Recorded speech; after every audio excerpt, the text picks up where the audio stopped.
Bonjour à tous, aujourd'hui nous allons suivre la trace des sablés autour du monde. Des biscuits faits maison, c'est chose courante en Bretagne, mais en format géant c'est un peu plus rare. Pour moi c'est toute mon enfance et c'est même ce qui m'a donné l'amour des sablés. Nous verrons donc cette recette. Puis nous irons au Japon découvrir la recette des sablés au kinako et au sucre noir d'Okinawa, du nom de l'île des super centenaires. Mais pour commencer, nous allons voir les millionnaires shortbreads, millionnaires car enrichis de caramel et de chocolat. Et on va commencer tout de suite.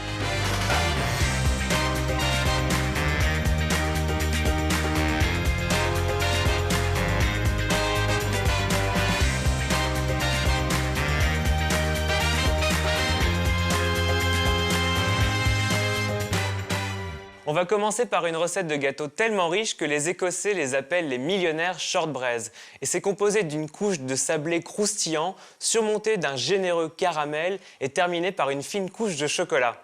Et pour cette recette, vous aurez besoin pour le sablé de sucre, de beurre salé, de farine et pour le caramel, de vergeoise blonde, de miel, de beurre, de lait concentré sucré, de sel, et pour terminer, du chocolat au lait.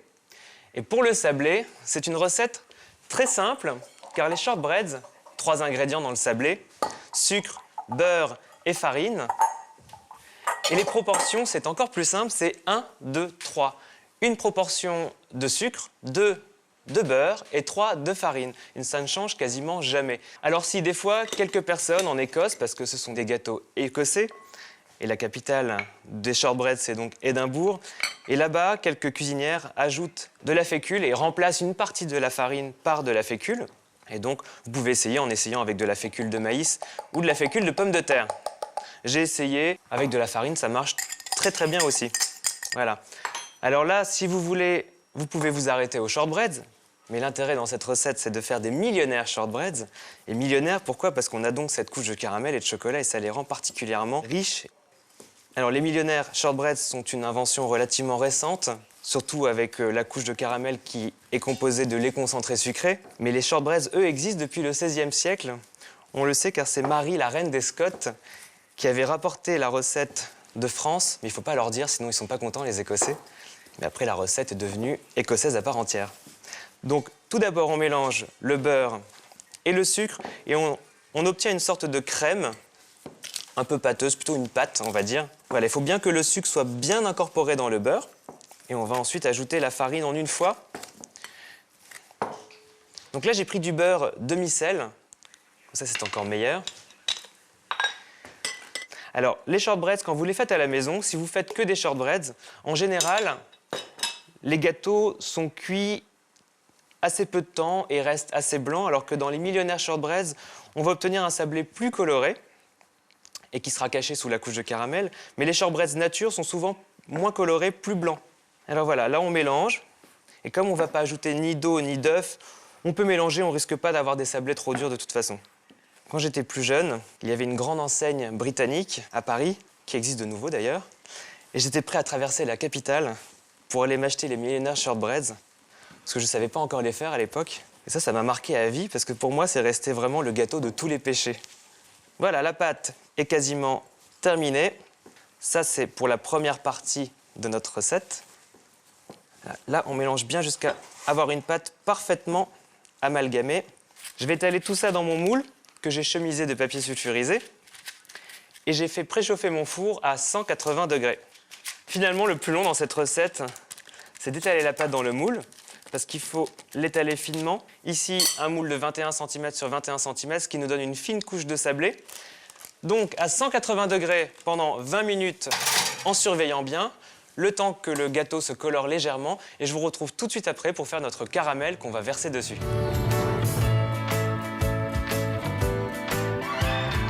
Mes sablés doivent être cuits. Je vais les sortir du four. Voilà. Le temps de laisser refroidir un peu le gâteau, je vais profiter pour faire mon caramel. Alors je vais prendre une grande casserole. Ça, le bain-marie, je vais le mettre par ici. Et dans ma casserole, pour faire ce caramel, en fait, c'est pas vraiment un caramel, c'est la couleur caramel. Parce que le caramel, il faudrait qu'il monte à 150 degrés, ce qui n'est pas le cas ici. Alors, pour ce caramel tendre, je vais mettre le beurre, une bonne motte de beurre dedans, le sucre vergeoise blonde, le lait concentré sucré. On met tous les ingrédients ensemble et le temps que le beurre fonde, ce sera presque prêt. Après, on va laisser bouillir un tout petit peu pendant 6, 7, 8 minutes.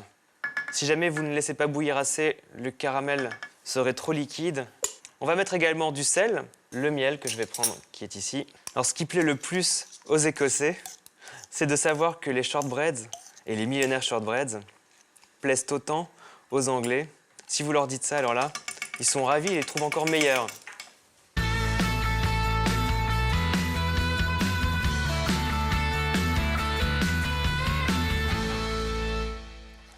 Donc là, on voit qu'on a déjà une couleur qui pourrait ressembler à un caramel légèrement blond.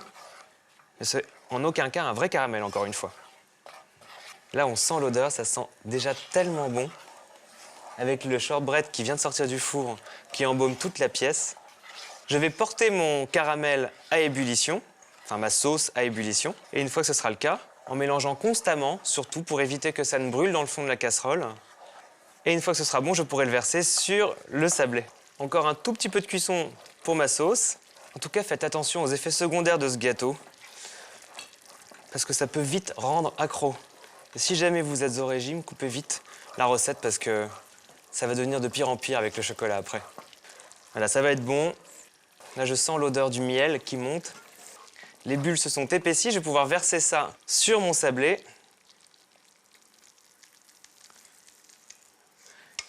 On voit que c'est bien riche quand même. On voit le beurre. Je vais secouer un tout petit peu. Maintenant, je vais laisser refroidir à température ambiante jusqu'à ce qu'il soit complètement refroidi. Et ensuite, je vais pouvoir le mettre au réfrigérateur pendant environ 2 heures, de quoi raffermir mon caramel, enfin la sauce qui ressemble à du caramel.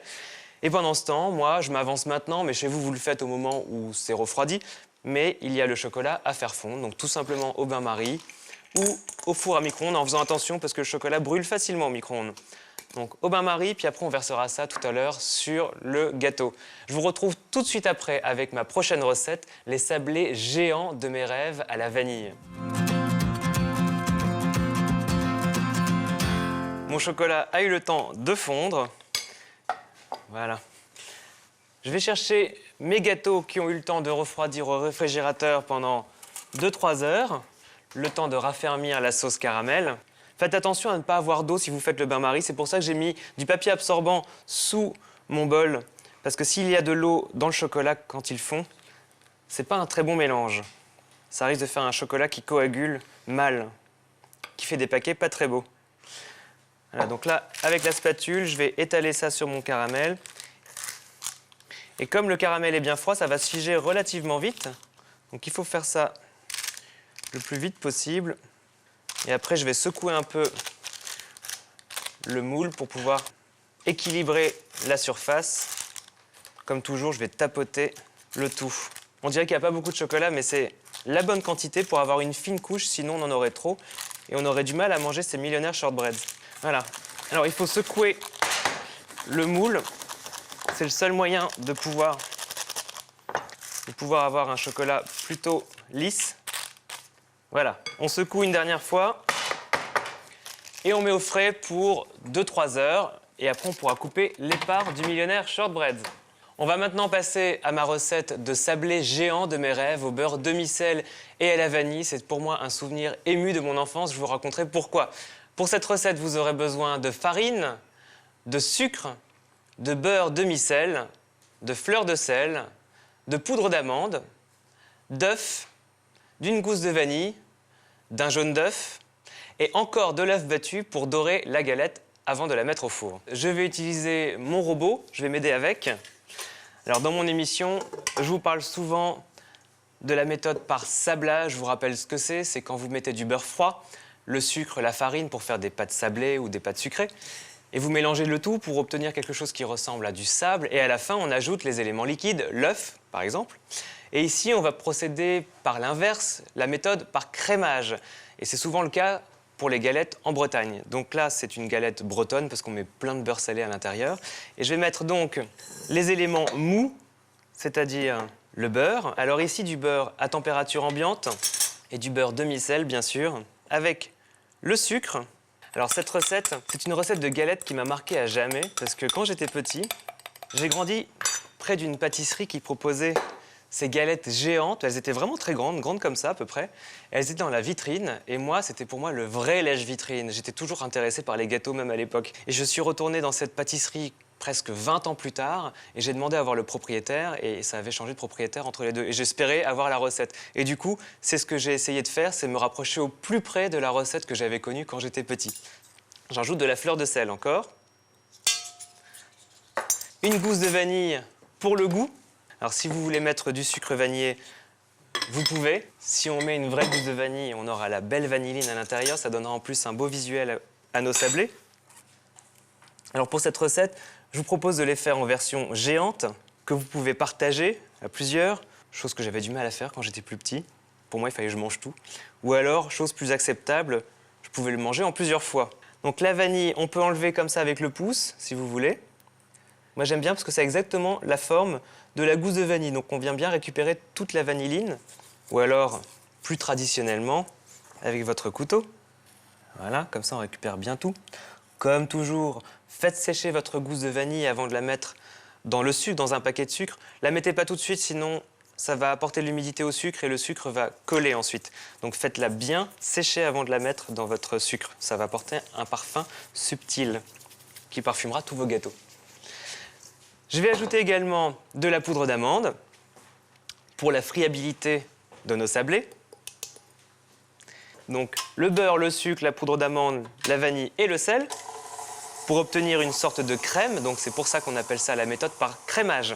Dans mes 30 grammes d'œufs, je vais ajouter également simplement un jaune d'œuf qui va apporter une richesse supplémentaire encore dans le gâteau. Et vous connaissez bien évidemment le gâteau breton qui est composé de plein de jaunes d'œufs.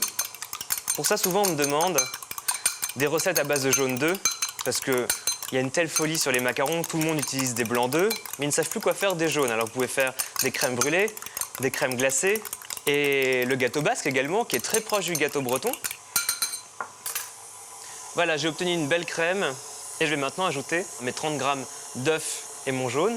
Je vais récupérer mon blanc que je vais garder. Les blancs se congèlent très bien. Vous les mettez dans une boîte hermétique au congélateur.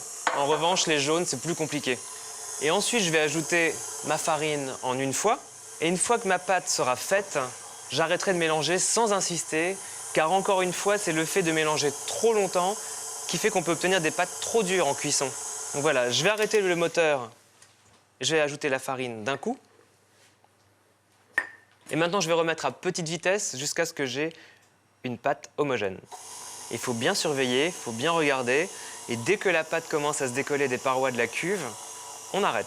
Alors cette recette, j'en ai rêvé pendant des années. J'avais ce souvenir très précis du goût de la galette.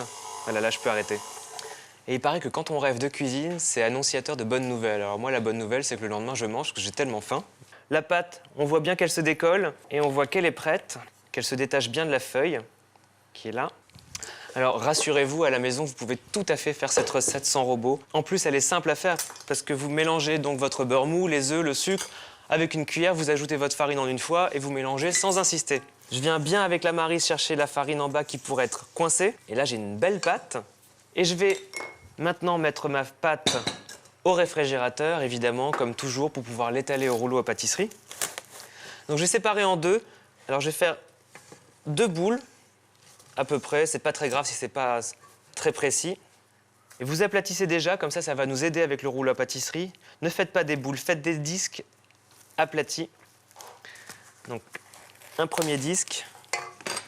Évidemment, avant je me suis avancé et j'en ai déjà préparé, qui est au frais. Mais au moins je vous montre ce que vous devez faire. Donc vous faites 2 boules, parce qu'on va faire en fait dans cette recette 2 galettes seulement. 2 galettes géantes. Voilà, donc là on a nos 2 disques. Ça, je vais le mettre au réfrigérateur pendant 2 ou 3 heures. Enfin, jusqu'à ce que la pâte soit ferme. Ça dépend de ce que vous avez dans votre réfrigérateur, à vrai dire. Quand il est vide, ça prend moins de temps. Et j'ai mes disques de pâte, donc raffermis, qui sont ici. Et maintenant, je vais étaler ma pâte. Alors, comme souvent, j'utilise du papier sulfurisé. Ça évite d'en mettre partout sur votre plan de travail. Et je vais prendre un des 2 morceaux de pâte. Là, je vais en faire qu'un, de toute façon. On va légèrement fariner, la farine qui est là. Alors, je vais prendre un peu de farine, je vais me mettre là comme ça. Vous mettez bien de la farine des deux côtés. Voilà, sans excès pour ne pas changer la texture de la pâte. On va mettre ça ici, un rouleau à pâtisserie. Et là, je vais étaler la pâte. Alors toujours, comme je l'explique souvent, vous étalez calmement en partant du bas vers le haut et en tournant à chaque fois votre papier sulfurisé, d'où l'intérêt du papier sulfurisé. Et on va essayer d'avoir une pâte relativement fine. Et là, ça va être la taille définitive de notre sablé. Et là, on voit bien l'intérêt du disque aplati parce qu'on a une forme déjà circulaire qu'on n'aurait pas forcément eu si on avait fait une grosse boule qu'on aurait aplatie, ça se serait fissuré de tous les côtés. Une fois que vous avez étalé votre pâte, on va maintenant la couper parfaitement pour que ce soit une belle galette bien ronde. Voilà. Essayez d'être bien régulier. Pour ce faire, j'ai des cercles que je peux utiliser soit en coupant directement la pâte. Si vous n'avez pas de cercle à la maison, tout simplement, vous prenez une assiette de la taille que vous voulez. Là, mon assiette est un petit peu grande. Vous mettez l'assiette retournée sur votre pâte, posez et vous passez le couteau autour et vous aurez une belle galette bien ronde. Là, j'ai mon cercle qui correspond parfaitement, donc je coupe, j'appuie dessus et j'enlève l'excédent de pâte que j'ai, qu'évidemment je garde. Voilà, donc ça, je vais le transvaser sur ma plaque. Il me reste juste à mettre de l'œuf battu pour que ma galette soit bien dorée, bien brillante.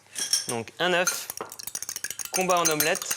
Alors pour les galettes, il existe plusieurs genres de dorure, du lait écrémé, du lait avec du sucre, de l'œuf battu. Tout marche très bien, vous mettez ce que vous voulez. Moi, l'œuf battu pour cette recette fonctionne parfaitement. Donc un petit peu avec un pinceau, on va aller bien partout.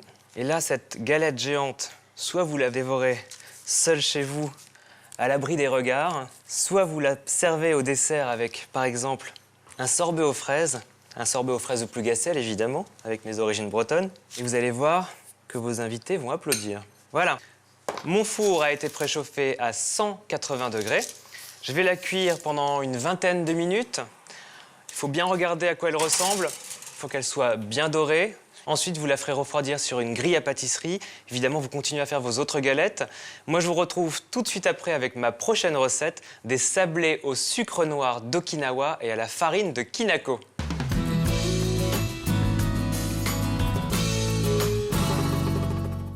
Ce sont des sablés un peu particuliers que je vous propose maintenant car ils contiennent de la farine de Kinako et du sucre noir d'Okinawa. Une recette que j'ai découverte près du marché d'Ameya Yokocho, près du parc d'Ueno, à Tokyo. Et pour cette recette, vous aurez besoin de sucre noir d'Okinawa, de beurre, de Kinako, de sésame grillé, d'huile de sésame grillée et de farine.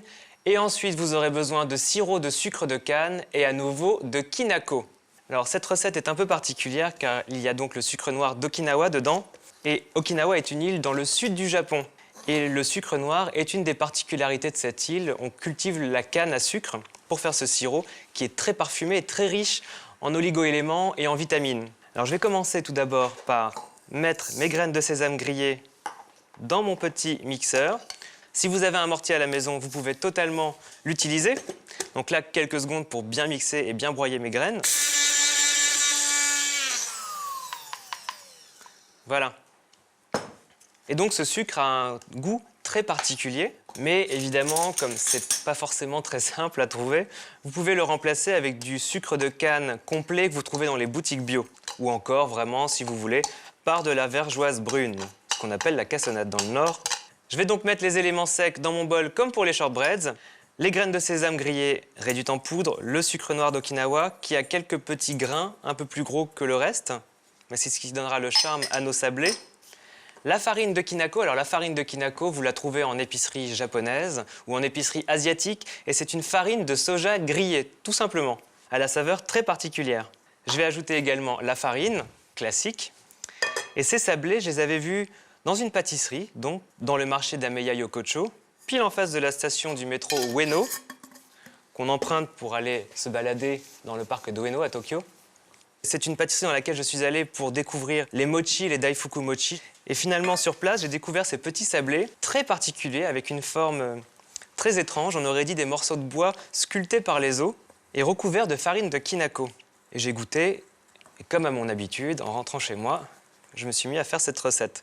Voilà, donc là on a tout le mélange bien poudreux. Je vais ajouter maintenant mon beurre mou à température ambiante. Alors s'il est même un tout petit peu fondu, c'est pas bien grave. Et l'huile de sésame grillée. Et c'est ça qui va donner une saveur très particulière, encore une fois, à ces sablés. Donc voilà. Et là, comme pour les shortbreads, on va mélanger à la main. Donc on recouvre bien la matière grasse, enfin le beurre et l'huile, et on mélange à la main.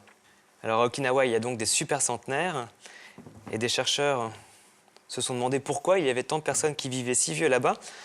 Bah, tout simplement parce qu'ils ont une alimentation très équilibrée. Surtout, ils s'arrêtent de manger juste avant d'être rassasiés, chose que j'ai un peu du mal à faire, j'avoue. Donc la pâte, on mélange bien, voilà, exactement comme pour les sablés anglais de tout à l'heure. Si vous voulez faire au robot, on l'a vu avec les sablés bretons, la galette géante de mes rêves, qu'on pouvait le faire. Ma pâte, je vais la mettre sur une plaque à pâtisserie garnie de papier sulfurisé. Je vais essayer de la ramener en boule le plus possible. Voilà. Elle est un peu friable, c'est normal, mais en cuisant, ça se maintient grâce au sucre. Donc on aplatit en une boule et je vais continuer avec mon rouleau à pâtisserie. Et la farine de Kinako, on l'utilise également donc dans les mochis, je vous parlais de ça. C'est une pâtisserie à base de riz gluant qu'on trouve beaucoup en Chine et au Japon également. Près du temple d'Asakusa, à Tokyo, encore une fois. Des petits stands qui vendent ces boulettes de riz gluant qu'ils trempent dans l'eau et ensuite dans la farine de Kinako. Et on les mange chaudes sur une brochette. Et c'est absolument délicieux. Voilà, vous l'étalez vraiment. Vous avez vu, je ne suis pas aussi précis que tout à l'heure. Justement, je veux une certaine irrégularité dans la pâte. Je vais mettre ça maintenant au frais pendant 1 heure, le temps que la pâte se fige. Et moi, je me suis avancé, j'en ai fait une déjà qui est ici. Vous préchauffez également votre four à 160 degrés au moment où vous sortez votre pâte du réfrigérateur. Et on a donc notre pâte étalée. Je vais maintenant prendre un couteau et tout bêtement, on va couper des bandes de pâte dans la pâte refroidie. C'est pour ça qu'il faut la faire refroidir, sinon on ne pourrait pas faire cette étape-là. Et vous coupez des bandes d'environ 2 cm dans la pâte froide, des bandes parallèles. Peu importe si la pâte n'est pas circulaire, au contraire, c'est ce qui donnera le charme à ces petits sablés d'Okinawa. Voilà. Et je vais maintenant séparer la pâte. Je vais séparer les bandes de pâte plutôt. Alors la pâte est un petit peu collée par en dessous. Je vais la décoller.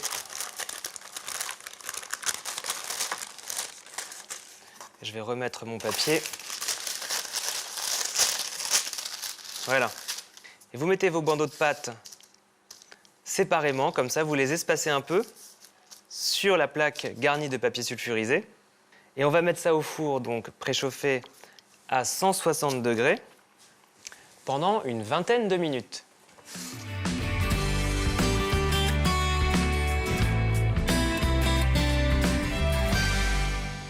Mes sablés ont eu le temps de refroidir, je vais les mettre de côté. À ce moment-là, vous pouvez les garder dans une boîte hermétique pour qu'ils restent bien croustillants. Et si vous voulez les servir à vos invités pour un thé japonais, par exemple, faites cette étape-là à la dernière minute.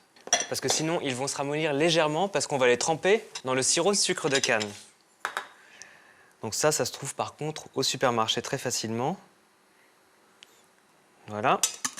Et ce qu'on va faire maintenant, c'est qu'on va placer des morceaux de gâteau que je vais casser de manière très irrégulière. Voilà. Je vais prendre une petite assiette, je vais vous en montrer quelques-uns. Donc, avec une fourchette, on va prendre un morceau de gâteau qu'on va tremper rapidement dans le sirop. On va enlever l'excédent. Si vous voulez même, vous pouvez prendre une grille à pâtisserie et une fois que vous les avez trempés, vous les laissez reposer quelques instants sur la grille et après, vous les mettez dans la farine de Kinako et on les roule bien à l'intérieur. Vous les laissez quelques minutes, donc le temps de faire plusieurs gâteaux. Je vais vous en faire 3-4. Donc toujours on les roule, on égoutte bien dans la farine de Kinako. Et c'est ce qui va permettre d'enrober une ultime fois nos sablés de farine. Et la farine de Kinako est une poudre de soja grillée.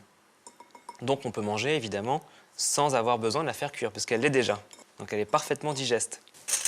Et une fois que c'est bien trempé, on les roule, on les met de côté et on les conserve dans une boîte hermétique. Vous pouvez d'ailleurs les rouler une première fois et les rouler encore une nouvelle fois juste avant de les servir, vraiment quelques secondes avant, ou même d'ailleurs les laisser dans le bol de Kinako. Tous nos sablés sont terminés, on a vu nos sablés géants, les shortbreads millionnaires et les sablés d'Okinawa. Je vous retrouve tout de suite avec tous ces sablés du monde.